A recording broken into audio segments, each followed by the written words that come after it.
some merch as well. At some point, we don't have it yet, but we will have that one as well. Primarily cat sweaters. Cats, what? Primarily. We actually did not discuss this. This is most of it. I mean, it was just a problem with the production line that they could only manufacture sweaters for cats. You did not tell me about the cat sweater. Yeah, I'm sorry. It's just the production. I mean, these guys, they didn't realize that we were like doing more stuff for humans. Cat sweaters. So it's just so if you have a cat, it's going.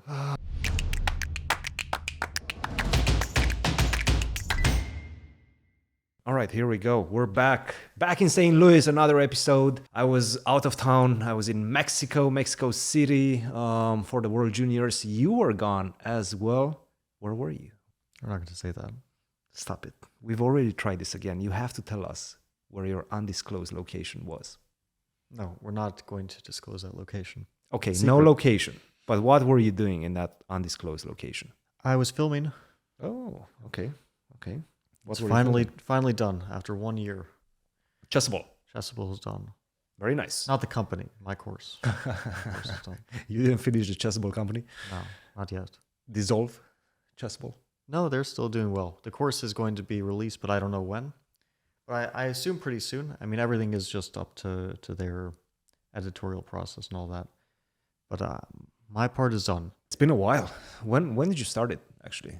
I was approached in like June of 2022. Then we eventually agreed like November of 2022.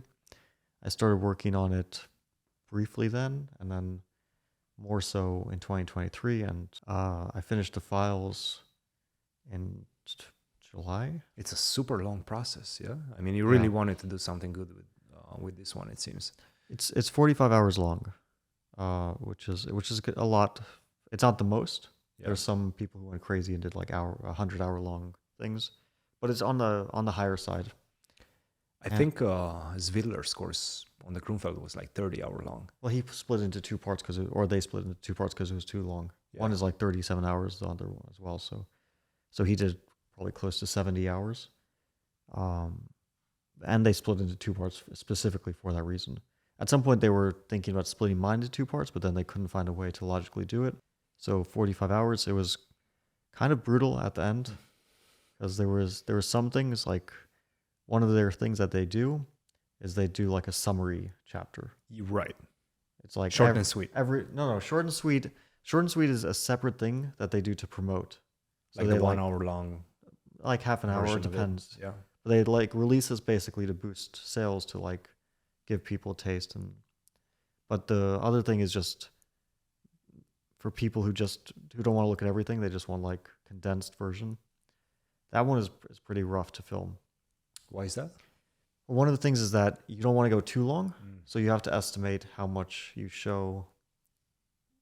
But it's like a trailer, yeah, of a movie. Yeah, it's like you don't want to put the best, all the best stuff in it. You do, but you don't want to put the irrelevant stuff. It's a 4-hour trailer. Oh, really? Yeah. Oh, that's pretty serious. But to estimate that you get to like 3-4 hours and not to 8 hours and not to 2 hours is pretty tough and you want to do it without too many cuts. Did you have to do many takes? Well, you want to do it without too many cuts. So you can't like, if you make a mistake, you pretty much start from the whole thing from zero. Not the whole thing, but like if you do 30-minute cuts, at least it looks more natural. It's normal to do cuts because you sometimes like realize something or you just misspeak. Yeah. But here you basically like I was trying to fit into like 30-minute parts. I know what I'm going to say for those 30 minutes, which was really, really not easy because you're talking about like different chess positions. So obviously all the material is prepared beforehand, but then once you're going through it, you like realize things like, oh, there's this move I didn't consider, but now I'm looking at it without an engine while talking about it. So now I realize this move. While when you analyze with an engine, it's a different thing, right? You're less involved in the actual thinking about the position. How did you approach that actually? Because obviously all the analysis we do nowadays is mostly with the help of the engine. But at the same time, especially as you are mentioning, when you present that and you present it with some wording behind it, you've done the wording, you've done the work, but how different it is when you have the engine on compared to when you don't have the engine on. Oh, it's really different. But also it's very different because if I give you an opening, like let's say I'm your second, yeah, there's certain positions that I'm just like, okay, you go from here. Yes. Or you'll figure it out. That's Right. basically what you'll say. Yeah. Like, you're not going to ask me, okay, what do I do in this position? You'll just see, well, black, let's say you're playing from black point of view. It's equal, and it doesn't look too outrageously complicated. Or it looks outrageously complicated, but the computer says -1.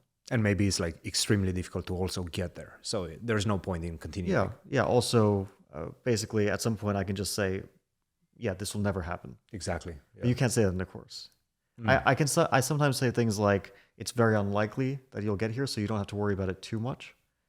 Like, focus more on the early stuff.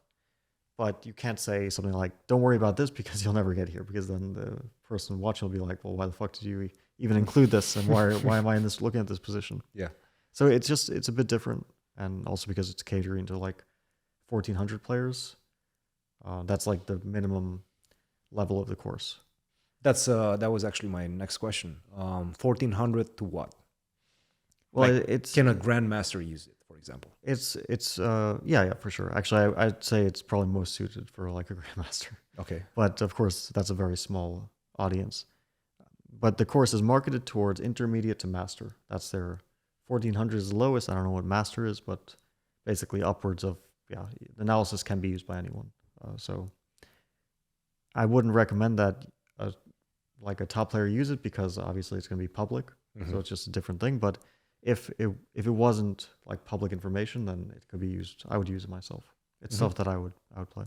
So what do you think its lifespan is going to be? The analysis that you've done, because I know, for example, Anish still promotes his Najdorf course, for example, right? And I've checked was his like Najdorf many years ago. His Najdorf course, like these days, holds up fine. Yeah, it's fine. Up. Exactly. Yeah, it's like modern analysis. You're not going to find glaring holes, so more or less it will probably hold up for a while, for a few years. You think? I mean, probably objectively, it's more or less correct. Yeah. Now, will it still be fashionable in a few years? I don't know. Because the sharp lines these days, I think the analysis engines are strong enough that, we get it to a point pretty much that it's not. If an adjustment has to be made, it'll be a small one. It's not going to be like overturning the variation or something. It'll be like, okay, in this position, this is an easier solution. But more or less, only small adjustments will have to be made. And the only question after that is, did I pick the most practical lines? Are they going to be fashionable? Are there easier solutions? I mean, obviously there is, like, the opening, it's not the easiest way to equalize, right? The Berlin is maybe the easiest way to equalize, but it's not a bad it's a very good opening. I play it myself. I would say it's very dynamic, and it also gives you chances with the black pieces as well. Yeah. Serious chances, especially if you know everything that you're doing precisely. There's a lot of sharp lines in it that can turn both ways. Yeah, I think this is the interesting thing, because it depends on your level very much. But let's say if you're a 1,400 player, then what works best for you is just what you know best, mostly. So you pick something that you feel like you want to play, and then you just learn it really well. And it actually doesn't matter so much.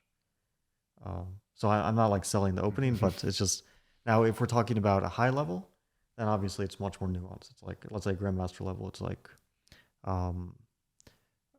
is this position easy to play for me, but also is it easy to play for my opponent? And do they know something about it? And if they don't, it's probably because I found something that's completely new, right?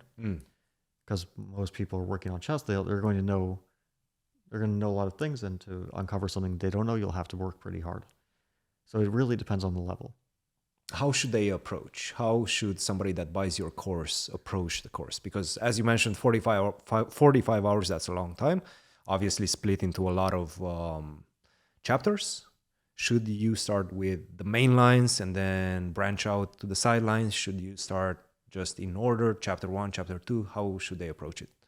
Well, I explained this pretty well in the course, I think. That was one of my things, that I want people to understand more or less how they approach this, because it's pretty big. Yeah.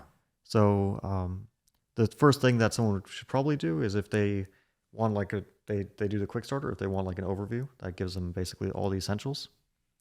And then they have the move orders, and after that you go chapter by chapter, because it's structured in such a way that you learn the themes first, because it starts with the sidelines. So it's the Archangel, and on the fifth move, white has a choice, which is a generic kind of Ruy Lopez choice. Do you castle? Do you play d3? Do you play queen e2? Or do you play knight c3? Or do you play d4? Yes. D4. Yeah, d4. Okay. Like after knight f6, d4. Yeah. So first it starts with queen e2, d3, knight c3, because all those lines, black responds in the same way, which is b5 and bishop c5. And then you have a type of position that you kind of learn more or less how you place your pieces. Then after that, okay, I won't get into it. But yeah, then after that, it like more or less teaches you in a structured way the themes of the position, and it goes move by move. So first you learn move 5, and then you learn move 7, and then you so on and so forth. You convinced me. I'm gonna buy your course. Can I get a discount? Well, C-squared discount. Do we get the discount? Probably not. We need to get a discount. All right, we'll set that up. They do sales. I'm sure you can get a good price for it. We'll set that up for sure. That's exciting. I'm excited about that. Today is what? Today Tuesday is Tuesday for us. Mm-hmm. When is it coming out? I have no idea. Tuesday, October 2nd. That I think depends you on mentioned on Discord that it's coming out next week. And that was like I think they said like October 4th was the plan. Okay. But that's tomorrow. I don't think it's coming out tomorrow. Why not? Maybe right before the U.S Championship. Maybe that's the plan. I think it really depends. They'll just get it out once they finish cutting and uploading, editing and uploading, because they have to. It's in PGN files and MP4 files. But actually, a lot of like the PGN, I think it's already uploaded to their Chessable. Really? Yeah, all of that is. Then the actual audio and video. I don't know how difficult it is to upload that stuff. I'm probably not too difficult, but they have to edit it and so on. So, excellent. All right, that's good news. I was excited about that. It's been in the works for a very long time, so finally getting it out must feel pretty good for yourself as well. You must be proud. yeah, I mean, it's more, been a process. mostly a relief. Relief. Yeah. Okay. Okay. I don't have to do this anymore. Yeah. Then I think about like, okay, I see some cool opening. I'm like, well, this would be fun to show people. But then I think about it's not just you show, like if I show you an opening, okay, it takes like 5 minutes, I'll show you some cool ideas and you'll be like, okay. But anything like this is a huge project. It doesn't take like weeks, it takes months. Yeah. Months of work. I mean, you've worked in Spain, in the U.S. You've been filming all over the world. This course, it's been like a full-on project. Yeah. Very nice, very nice. Cool. All right. U.S Championship starting very, very soon. Tomorrow is the opening ceremony. Excited about that. I think we're going at the stadium, the soccer stadium, the new soccer team stadium. That's where the opening ceremony is going to be. That'll be cool. Exciting. I've seen some of the guys, the soccer guys around. Okay. You can tell. I mean, you can always tell when athletes walking around. They're athletes. Yeah. So it's that's like it's pretty obvious, especially if you see one of them in the gym. Like they actually know what they're doing. Yeah. So you can sort of get a feeling that someone is a soccer player or a football player, or I see a lot of football players around in this building. Yeah. Okay. But some soccer guys, because they come from Europe, a lot of like German, Swedish guys have been around. Interesting. That's exciting. Yeah, I'm looking forward to that. You're defending your title. You won the title last year. That was not easy. I remember. Well, actually, it kind of felt smooth. Yeah. Well, it's because I drew all my games at the end, and nobody like tried to catch up. Right. So it was just, you won a lot at the beginning. I think you were on +4 at some point, right? Yeah. Well, I ended on +4. +4, and then you drew the last like 4 years or something. Yeah. So it wasn't too spectacular, but sometimes you get lucky. Naka is not showing up. I saw why. He said that he had a prior commitment to do a filming something. And that didn't pan out. And it didn't happen, and then he decided to play Qatar because probably the U.S. field was already filled up. And I actually know this from experience that if at some point you say you can't play, they're not going to, like once they fill the field up, they're giving the invitation to somebody else. Yeah. They immediately give it to someone else, and you don't get another chance to get in. I probably mentioned this at some point in 2020.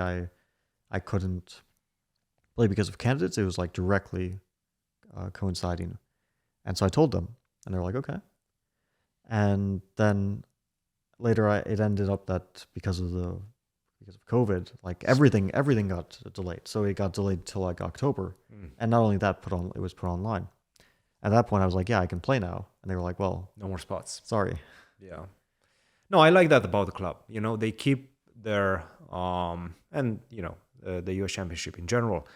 They keep their word. Yeah, like if they give the invitation to somebody, you cannot, even if your name is Fabi, even if your name is Hikaru, you cannot get back in. Yeah, no, that's how it should be. Obviously, I mean, whoever gets the spot has the right to play. I don't know who it was in this case. Maybe it was Darius. Maybe it was Darius Fiertz. Darius is the wild card. Yes. So. Or would it go like by ratings? I don't know. But someone took Hikaru's place. Whoever. For sure. I think it was Hans actually. By rating, at least, I believe Hans is the last one. Okay. Hans, it was supposed to be... Well, we also have Grigory Oparin, who switched, I believe, close to 2 years, but he's not playing because I think he has to wait a little bit longer. There was something with that. I mean, I spoke to him about it. There was something with that. Yeah. I don't know exactly the details, but it wasn't clear if he could play or not. So basically, when you switch federations, you have to wait a certain amount of years from your last international event representing your previous federation, or you have to pay a big fine, depending on where you stand in terms of rating. His rating is pretty high, and I think he had to pay the Russian Federation like 30,000 euros, which is ridiculous.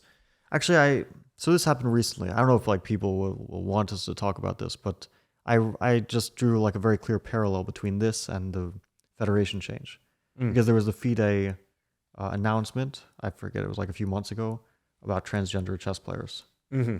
And it was like the new regulation was that if someone changes their gender, they would potentially have to wait 2 years. Mm-hmm.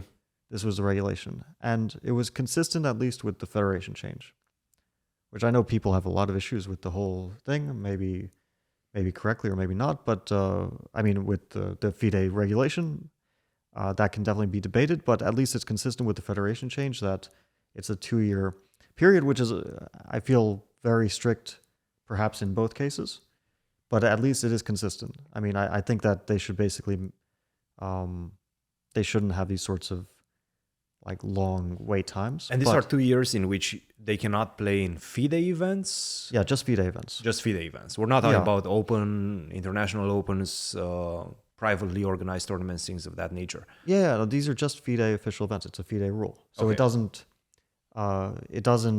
like, let's say you want to play at your club and you have either changed your federation or your gender or whatever it is, this will not impact you.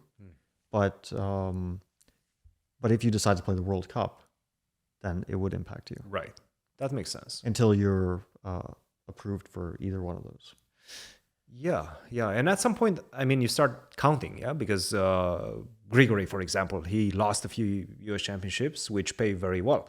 So you start thinking about, do I pay the 30,000? Do I not pay the 30,000? I know recently there's been this, obviously, mass exodus from the Russian Chess Federation, basically. A lot of players left. Grigory was one of them. I know Pretke and Serrana are playing for Serbia right now. Fedoseev is out. Alexeyenko is out. Vityugov is one of the biggest names. So they didn't have to pay for a short period of time. They didn't have to pay anything, but will they be able to represent their new federation right now? Is that how it works? I don't know. I just know that they didn't have to pay. I guess that means that they can start playing immediately. Yeah, because like when I switched, I had to pay 50,000. Right. From Italian to right. So I wanted to play right away. I couldn't wait. Right. So I paid the 50,000. I know Lanier, when he switched, he waited. He waited 2 years. Yeah. We remember that because we were working with him. Yep. And but he also had issues with travel anyway. So maybe for him, because he also had to switch countries.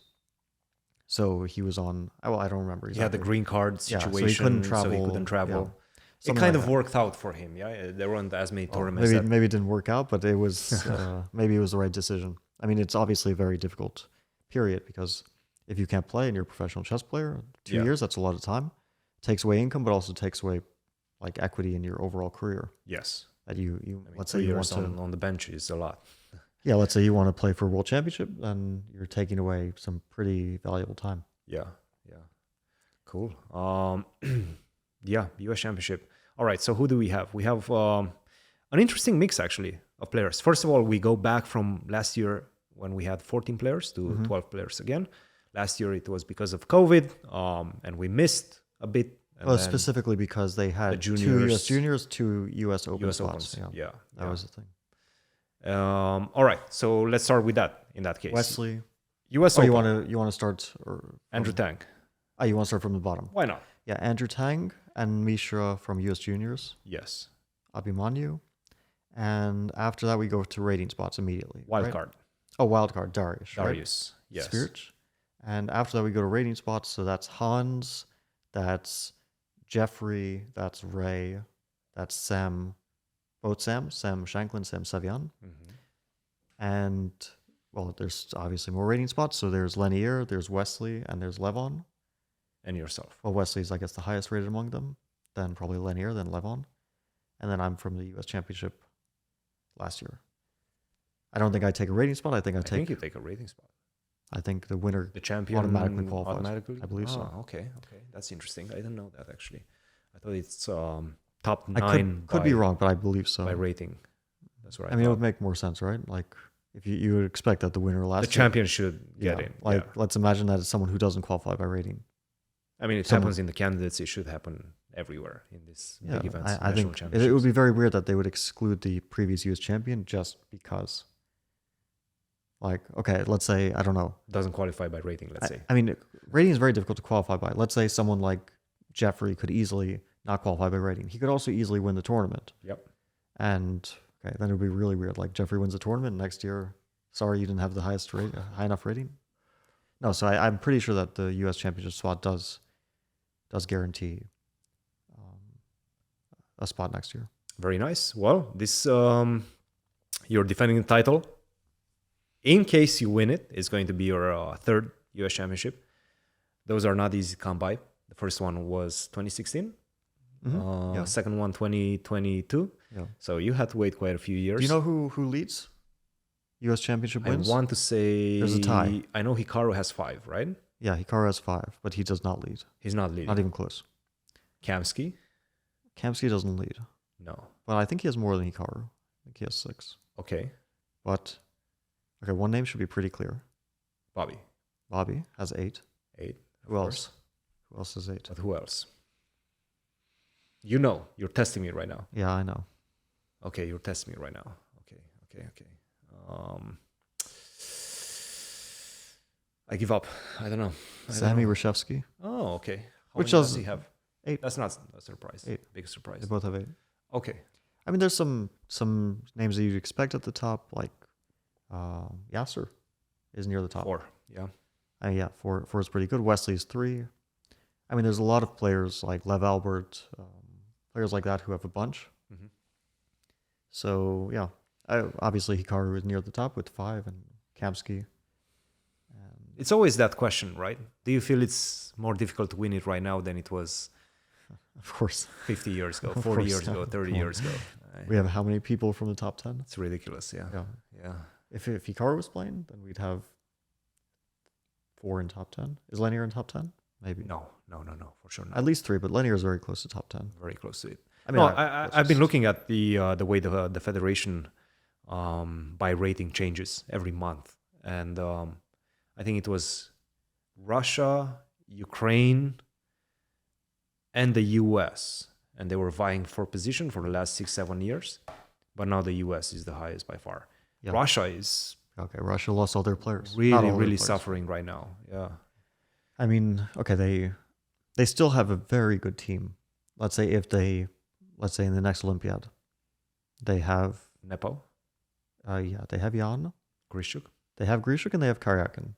If Karyakin decides to play, which is not clear anymore if he's like even interested in playing chess or not, or what his deal is, but he still potentially could play, which is already like 327-50 plus guys. And then who else do they have? Well, for Dubov? fourth, I mean, they definitely have Dubov, but maybe some other players as well. Like, I don't know, is Tomaszewski still in the federation? Yes, I think so. Vityukov was a big one. Yeah, that's actually a big player to lose because he's been consistently 27-20 or so. Vityukov. Yeah, something like that. 27-30. Yeah, time. depending, but yeah, more or less around that level. He's good. They still could probably field 2 very decent teams. one very strong team and one slightly weaker one, but still very strong country. But he was also a very good coach. And he had experience as a coach with Yukov. He was the second of Nepo quite a few times. Well, he might still be. You think so? You think there would be some sort of a conflict there? I really don't know how it works in the country, because I'm sure that they don't have bad relations or anything, but maybe it would be awkward if, like, let's say Jan is getting some support for training, then maybe it would be awkward. Exactly. Yeah. I don't know. That type of conflict. I have no idea how it works. It sounds very complicated, of course, but no idea. Yeah, no. So that's a big U.S Championship, I have to say. I mean, so powerful, so strong. Even without Naka, yeah. With Naka, it would be extremely strong. Without Naka, still very strong. It doesn't change it so much. I mean, What's the obviously, strategy to win an event like this? Yeah, no, I was gonna say it doesn't change it so. Like, of course, Hikaru would make it significantly stronger, but not. Like, let's say he takes out someone who's 2,700 more or less, or 2,680. Yeah. Still, that player can have a tournament that's as good as Naka's tournament potentially, right? It's a difference, but it's not a difference that wouldn't 100% manifest in one tournament. Strategy to win is generally like +4 probably does it. +4, yeah. Probably. Sometimes even +3 does it. And I think I once scored +2 and it tied with Wesley and Sam Savian. Didn't Shankland win it with +3?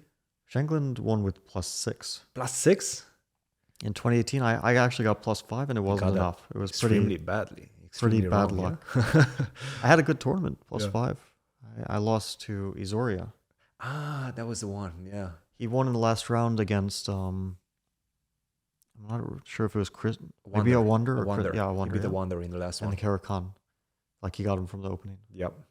Because I also won, and I was kind of like thinking I probably will win because I was playing Onishuk, who was having the most miserable tournament ever, and he didn't look like he wanted to be there.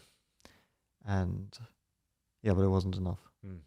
Yeah. And then Magnus made fun of me after the tournament. Did he? What did he say? Well, we were playing the match, so he was taking... He was starting the He was mind like, games, yeah? He was like, oh, I also wasn't able to win the Norwegian Championship this year. Something like that. Just Okay, I'm not 100% sure if that's making fun of you or just kind of... Yeah. poking fun a little. Poking a little bit. Yeah. Naka is playing the Qatar Masters, which is another... Magnus too, yeah? Magnus is playing that one as well. Definitely that one is going to be... Magnus is playing the European Club Cup now. Yes. And he decided to transition from playing E4A6 in Title Tuesday to playing E4A6 in Over the I Board saw that, yes. tournament. So he plays E4A6 now. Did he win? Yeah, he won. He won the game, yeah? He won the Who game. did he play against? low 2,500 That's GM. actually kind of crazy. Beating 2,500s with E4A6. Okay, it's not such a bad opening. It's That's not the thing. worst thing. Like, you can kind of, with modern engines, you can sort of make everything work to an extent. Like, if I prepared E4A6 and you don't know anything about it, probably 80% I equalize. Because you'll have to be super accurate and I'll know what the computer says. Yeah.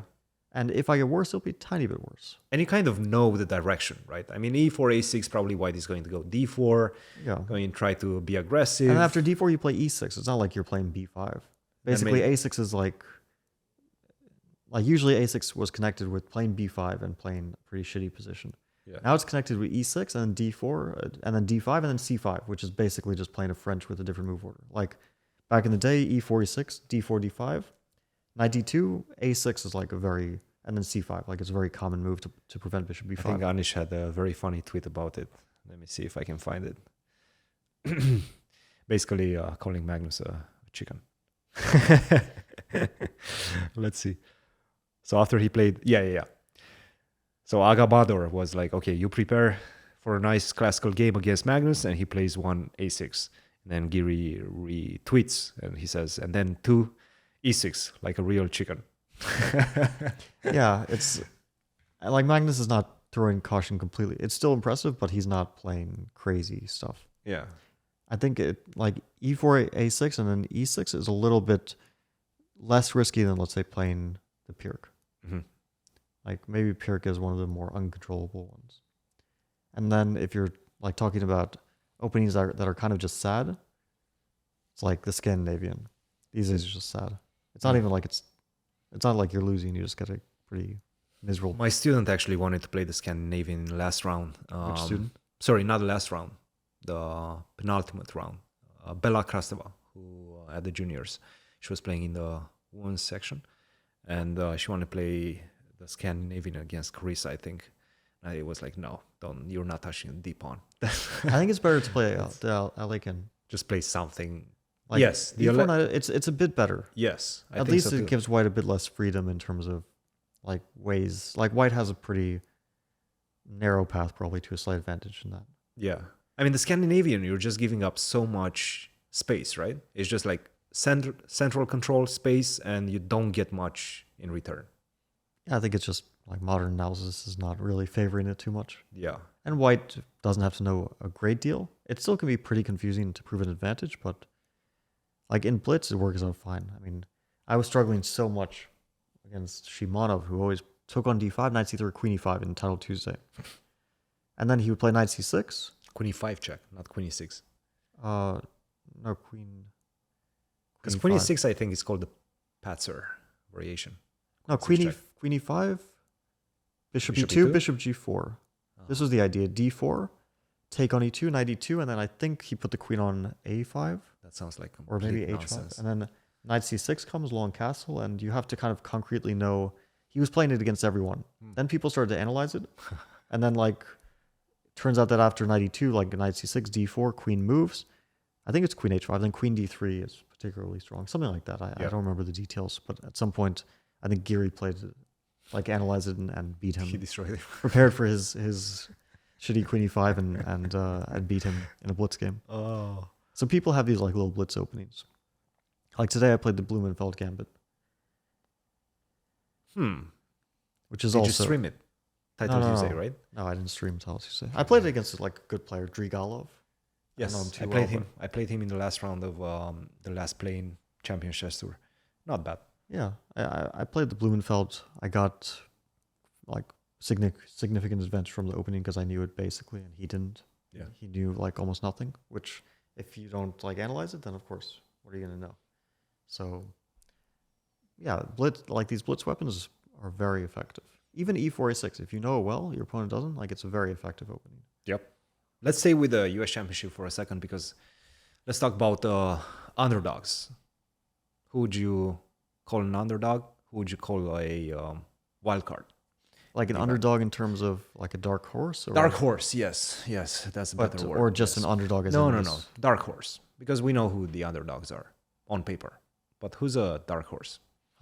Hans, okay. But Hans, you wanted me to say that, right? I didn't think about it too much, but sure, why not? But Hans hasn't been playing very well recently. I actually met him at the World Juniors. He was in Mexico. He really thought that he's going to win it. It wasn't an easy event. Definitely he struggled. But from our discussions, our conversations, he still has a lot of confidence. He still believes that he can come back. And he still thinks that he's going to be 2,700 in the next 3 months. That's what he said. He was like... Could happen. I mean, he's reached it before. I don't see why not, but... So there's still the belief. There's still the confidence. Even after, let's say, mediocre results. Because he lost, I believe, 10 rating points in Mexico. Yeah, he doesn't have the consistency yet. He definitely has to reach that point. But the juniors is very tough. It's so difficult. Because the kids are not necessarily... their rating. Like they could be very underrated. So you're going to face some kids who are definitely going to be underrated. You're going to think that you're a clear favorite, and it's not always going to be the case. So, like for example, in the last round, he plays Nesterov. Yes. Who drew Giri twice in classical in the World Cup. And, okay, I think that Giri beat him pretty easily in the rapid, but still, he's a very good player. He was able to hold Giri twice in classical chess. I mean, I don't really see why... there's such a qualitative difference that Hans is like a clear favorite over Nesterov. Yeah. At least in one game. Maybe in a match, okay, he's going to be a favorite. But in one game, it's going to be a tough game. And it's also the mentality that Hans has, right? His mentality was always to just win the tournament. I have to win the tournament. Nothing else matters. Second one doesn't matter. second place doesn't matter. You just have to win the tournament. And he said that from the beginning of it, and he went into the final round with that mentality as well. Still, he didn't have a chance to win it because we kind of knew by tiebreaks Maurizi, who won the tournament, will be the clear favorite, and it was very difficult to change that. He had to lose, basically. Maurizi had to lose. That would be the No, only... but then he doesn't win it anyway because Luca wins it. Okay. Okay. So it was out of his hands. Yes. No, he wasn't going to win the tournament in the last round, but he could tie for the podium. Yeah. He could get on the podium. Basically. Yeah, I mean, World Juniors, the thing is, of course, that playing for first is what makes sense because nobody remembers anything besides first place. True. Even first place, to be honest, people don't really remember a few years later. Like, maybe you remember who won in 2018, but you won't remember who won in 2019 or 2017. They Right? do remember it if you get to the next level. Like, for example, if Maurizi But then right nobody now cares at that reaches... point, right? You Like- can still say I was a world junior champion. Like, Shakriar was World Junior Champion, right? Right.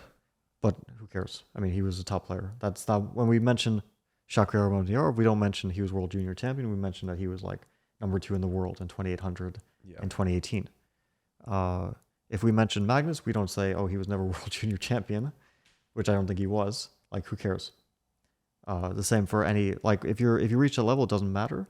Yep. So World Junior Champion is a very nice, like, stepping stone, but it's more like a boost to get you. I mean, it's a worthwhile title, of course, but it's not. It doesn't really make or break careers. No, it's a preview of who the elite players are going to be. At least it used to be. Obviously, the level has decreased a little bit in the last few years. I feel we don't see the Nihals, the Ergaisis. Well, think about what the tournament would be Dukesh. if everyone who is eligible played. So we would start with Ali Reza because I think he's still eligible. I think he's 20. Yes. Right? Then we would have Gukesh, who is 17. Then we would have Prague, who I think they're actually around the same rating now, like very close. Yes. Prague gained a bit. Then we would have, Abdustarov, who I think is still eligible, 20, right? Yes. Or maybe 19. Maybe he's No, not. I think he's younger actually. Yeah, than 19. Okay, so he's Arjun. Is he still He's eligible. Yes. Arjun, Nihal? There's other players, Sindarov, Keimer. Actually, I can't. I mean, Keimer, of Keimer is course. actually one of the higher rated ones now that I think of it. Yeah. If he's probably still I is, right? think he's still eligible. I think he's Anyway, still it would be under 20. literal. It would be strong. It would be a tournament that like Magnus would not be guaranteed to win, Yes. or any player in the world. Yes. So yeah, you can imagine how strong it would be. The way it is, of course, it's still a very strong event, but it isn't the event that it could be. One thing that I feel it's quite importantly attached to this tournament is government support. If you win it, you will get a lot of attention from the press, and you will get a lot of attention from the government, especially all these super strong guys. They already have it. That's why they don't the care. super strong guys. Yes. But That's if why they don't you're play. Maurizi 2550 and you No, win that- it, They care a lot. now of you're course. going to get a lot of support. That's very big for them. It was a big win for Maurizi. Like your student Luca, it was also a very good result for him. Exactly. He But mentioned if you're Ali Reza, who cares, right? Yeah. If you're No, Lukash. Alireza doesn't care, of course. No, but even a medal at this competition signifies that maybe in some places of the world you're going to get a pension for like a year. it's You're going to get definitely a good big a chunk of big change outcome. Yeah, that can help you. You're going to get some sponsors. So no, it's especially important. if you're like, let's say, for example, an Indian player, but you're going to be in the shadow of all the like highest rated young players, right? Yes. Let's say you're like number 11 on the list of young. It's still very good, but you're going to be completely in the shadow. So this will give you like a boost. Maybe your local government will give you some sort of sponsorship or cover your coaching or something like that. So yeah, definitely it's even in the US we have things like this, right? We have like this Sanford fellowship, Fellowship. which is I think pretty significant. I think it's like $40,000. $40 grand. Yeah, It's a lot. it's pretty significant. Like a lot of probably most of the US players at some point got that. I didn't get it because I was out of the country, but like Hans got it. Mm-hmm. I think probably Jeffrey, Abhimanyu, Ray, Jeffrey, all the promising young players. yeah, they got all it. these guys. So the US actually has that as well, which is good. Yeah. Okay, the U.S. is a very, very good chess country these days. I would say so. No. Yeah, there were some problems with the organization. Hans brought them up as well. He was really angry about the Wi-Fi, which I have to say, it was a problem. I was lucky, and my students were lucky enough that we had a hotspot. I have a work phone which has hotspot international data, and I was able to connect everybody's phones to that. I went through 40 gigs of data so quickly. We had to like call back to the US and get some more. But it was a huge problem because nowadays we're basically attached. We're dependent on cloud engines. We cannot work without cloud engines. And it Well, I was, don't know. I'm thinking about it. If I just turn my hotspot on, yes, it doesn't really take much data to run a cloud engine. yes, So if I turn my hotspot on, I'll probably be set if I have no Wi-Fi. Like that, I know that this is a solution in. I mean, sometimes you have internet problems. I've dealt with this. right, Obviously, we've dealt with this. yes, I mean, you could get a SIM card, or like what's like a USB, right? yes. Physical gigabytes. I think that some works? of the players were trying to get that. That's always annoying. But for example, in Chennai during the Olympiad, I mean, this is not a unusual issue. We had no internet in Chennai during the Olympiad, right? So either you you prepare a bit if the internet's working, and then if it's fickle, it stops working, then you decide to take a break, or you find a solution like getting, like we got the sticks, which kind of works. But even those are not that reliable. Isn't great. Yeah, we've dealt with this also in our training. If you remember, in Spain, 2018, yeah. we had problems with internet in Airbnb. What can you do? Sometimes travel, it's a bit of an issue. Yeah, yeah. No, I mean, but at the big hotel, international hotel, you need to have reliable Wi-Fi, and I feel that was a problem in my opinion. Food was good. I like the food. But where are you staying? Was it like a touristy place? I wouldn't call it touristy, but it was a big hotel. It was more like a business hotel. It wasn't a Hilton. I think it was called. Actually, I don't remember exactly how it was called. It was 10 minutes away, 15 minutes away from the city center. Yeah. Maybe it's normal to have internet. Mostly a business hotel because it was connected to this galleria. So again, that's really on the hotel. Yes.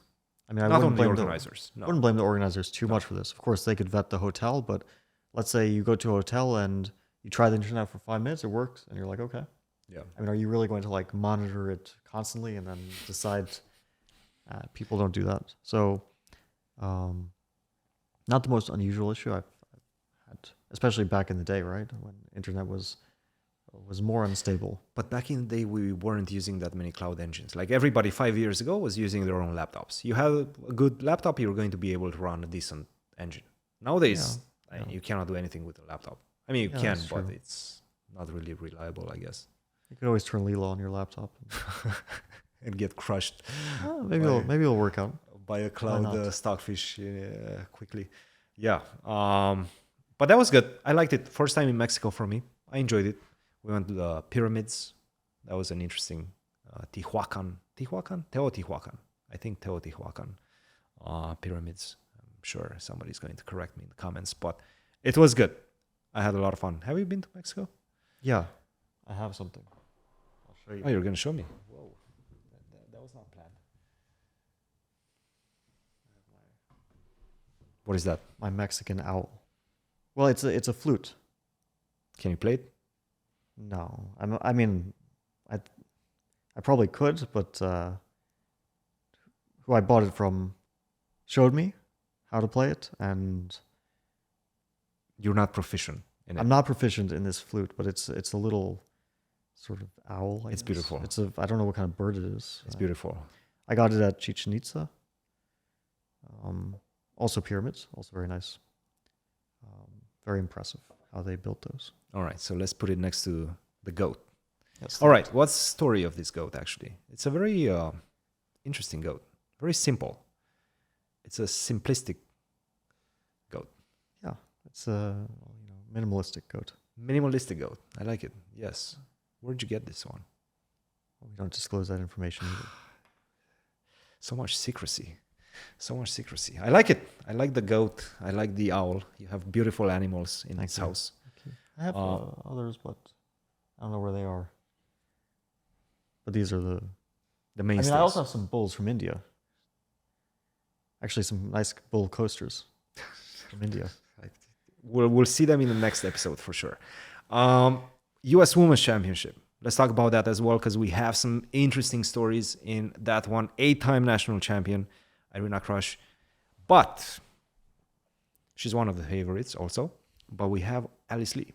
In my opinion, she's going in for the first time at 13 years of age as the favorite to win this one. I mean, she's been having a fantastic year. She could be the favorite. Playing good chess. I mean, she's really playing good chess. She played great chess in the Pro Chess League as well. I remember she did carried well there a couple of times. No, it's gonna be an interesting one. I mean, we have like the old Jennifer guard. Yu, yeah. But yeah, Jen is the current U.S. champion. Yes. So she won last year. Yes. So we have like the mix of the old guard and the younger kids. So get a full list up. Let's see the field. I'll tell you the field. Obviously, old guard is like Irina, Anna. Yes. I guess Tatev, who's played in like a million U.S. championships, is also among the most experienced players there. Yes. Nazi is playing, right? She's probably Nazi's playing. One of the more experienced players as well. And then, the young Carissa, Alice, Jennifer, Begim, 24 years sort of age. In the middle, right? Yeah. She's pretty experienced as well. Jennifer, 22. 21, actually. I think she's won twice, which is quite impressive. Yes, 2-time. It's actually not super young when I think about it, because also like... Ashrita is 22. How many are under 20? Not that Carissa many. And actually, you do Alice, have. is that it? Carissa, Alice, Ru Yang, Talia is 20, so borderline. Yeah, I mean, it's young, but it's like some of the young stars that we had in the past, they grew up, right? Yeah. Like Carissa, she became an established player. Yeah. It'll be interesting. She's had a good event. Carissa got a medal in Mexico. So she's coming from Mexico as well. Got second on tie breaks. So she had an interesting event. A bit unstable at times, but she started off really well. So this is what I noticed with Carissa's play at the beginning of the tournament. She plays extremely well, very, very confident. She slows down a little bit towards the end, and I feel that caught up with her in Mexico as well. But if she manages to maintain that first burst of energy that she usually has at the beginning of the event, she's a force to be reckoned with for sure. Yeah, it's going to be a pretty tight race. I think that besides, I guess, the rating favorites, which are probably like Irina and Alice and Carissa, and maybe Anna is a bit lower now these days. It's a bit lower, yeah. I still feel like it's going to be a tough battle and a lot of, it's a lot could potentially win. So I wouldn't make it, just like the U.S. Open Championship, I wouldn't make it like a 2-horse race or anything like that. I think it's pretty wide open. We have an interesting winner of the U.S. Open, actually, Andrew Tang. He's a fun guy to follow, especially online. I mean, obviously, he's very well known for his bullet skills. Nowadays, he's kind of out of, let's say, the classical chess world. He's, if I'm not mistaken, a trader or an analyst at one of these big finance firms, SIG, who is also sponsoring the Collegiate Chess League. By the way, they like to have a lot of collegiate guys coming and work for them. But he's interesting. He's an interesting player. Have you ever played him? Online, yes. Over the board, Classic. never. Never, huh? Never over the board in any time. I played a bullet match against him last year. He's so fast. I was I thought I'm a pretty serious underdog. It was 1-0, no increment. I did end up losing the match, but I was leading with 1 game left. Chess.com or Early Chess? Chess.com Bullet Chess Championship. So it was the first round, and I think the score was 9-8.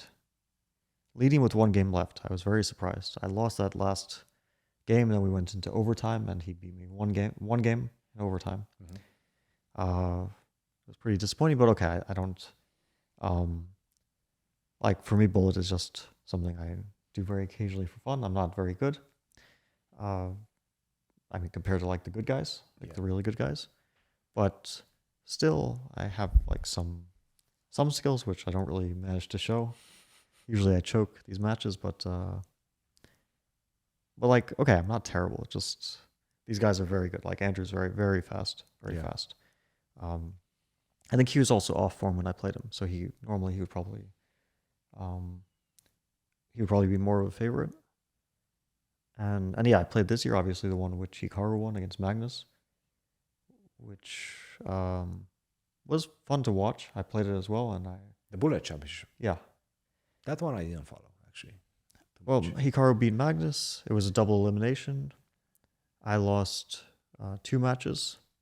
First one was absolutely not close at all. I was playing Bortnik. Not a close match. He won very, very handily.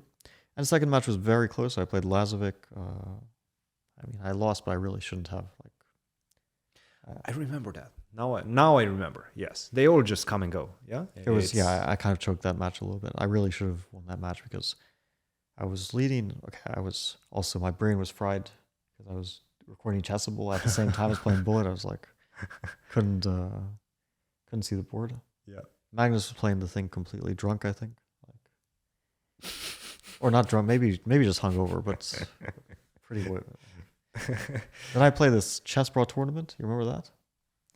It was a physical tournament that the Chessbrahs organized in Spain. Yeah. Now I remember. And I'm the favorite by like 500 points. Okay. Well, okay. The next highest rated was Amon. Yeah, not 500, but okay. Quite a few. Yeah. 400. Yeah. Neither of us won. What? Who won? Oh no, sorry. Actually, no. Amon did win. He did win. He won the tournament. He won the tournament by the skin of his teeth. Where did you place? I lost one game, and that was it. I lost to Dimitri Schneider. Okay. CFO, yeah? Chessball CFO? Yeah, who I have known since we were kids. Yeah. He's a few years older than me. And I was even surprised to see him there because I didn't know. I was like, I hadn't seen him in like... Yeah, he works with Chessball. 15 years or something. It's like, or more than that, maybe even closer to 20. So I see him there, I'm like surprised. It's good to see him. And then he's the guy, he doesn't play chess anymore. I mean, he was a good chess player, but he's like fully in other areas. I think he was in finance for a long time, and then he came back to chess through Chessball. But not as a player. Not as a player, I mean, he works in a company. And then he just, I didn't have a chance just to start. Really? Oh. So that was a bit sobering. Kudos to him. And then Eric gave a speech. He said I was supposed to win it. He was probably hoping that he will win it so that he come back, play some more Chessbrah events. You spent some time with the Chessbrahs there. I saw the video with Aman eating the ghost pepper. Yeah, actually, I think there's maybe we should talk to them because they did a promotional video for my Chessable. Did they? Yeah. The Chessbrahs? I show Aman a little bit of a variation. Yeah? Okay. So it's supposed to be... but that's what Aman, I think, now has a thing where he's going to be like reviewing Chessable courses. Okay. I think that this is a new thing. Okay. Like he's getting involved in it in some way. Okay. Either reviewing or like doing promos on their channel, something like that. Very interesting. Very interesting. Yeah, looking forward to that. Well, I invited them to come on the podcast at some point. Eric was at my wedding and we talked a bit about that, but we both agreed that we would like him whenever we can do it physically. Mm-hmm. It's just so much more nicer to have it physically, right? Mm-hmm. Even though I have to say, I mean, the last few episodes, I really enjoyed Dania one. Dania was great. So the ones where we do it online, I think we can get proficient at that as well. Yeah, we should get the Chessbrahs on. Either Eric, Aman. We will, yeah. Or both of them. Well, maybe in Toronto. Yeah. Are you sure that they'll be there?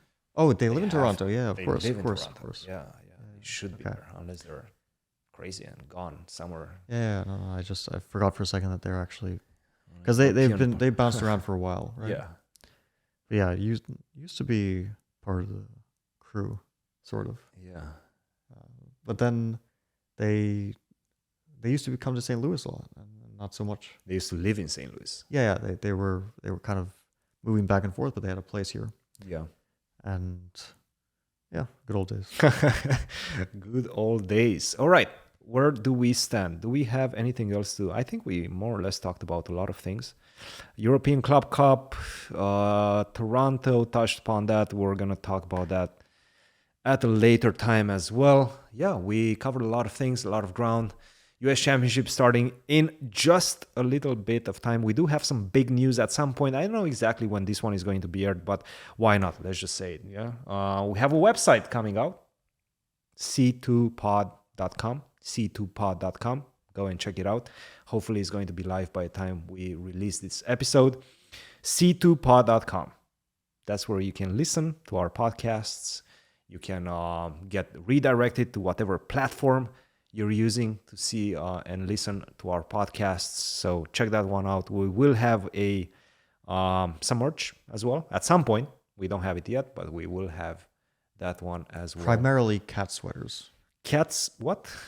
Primarily. We actually did not discuss this. You This did is not tell most me of about- it. I mean, it was just a problem with the production line that they could only manufacture sweaters for cats. You did not tell me about the cat And sweater. yeah, I'm sorry. It's just the production. I mean, these guys, they didn't realize that we were like doing more So we're stuff doing for cat humans. sweaters. So it's just so if you have a cat, it's going. I don't think that's gonna happen. If you don't have a cat, then well, maybe you have a small dog. It also works. Check it out, c2pod.com. Merch is coming soon. Maybe by the end of the U.S. Championship, we'll figure it out. Cool. Yeah, that's more or less it. And get in Discord. Discord has been popping. There's a lot of discussion in Discord. Mostly nonsense, but make sure you join. Yeah. That was a very, very weak yeah. Yeah, go for it. That was a very weak yeah. All right. Share the episode with your friends. Tell them where you're hanging out. Tell them what you're listening to. C-Squared Podcast, c2pod.com. We'll see you guys in the rest day of the U.S. Championship, maybe after the U.S. Championship. We don't know exactly right now. See you guys in the next one.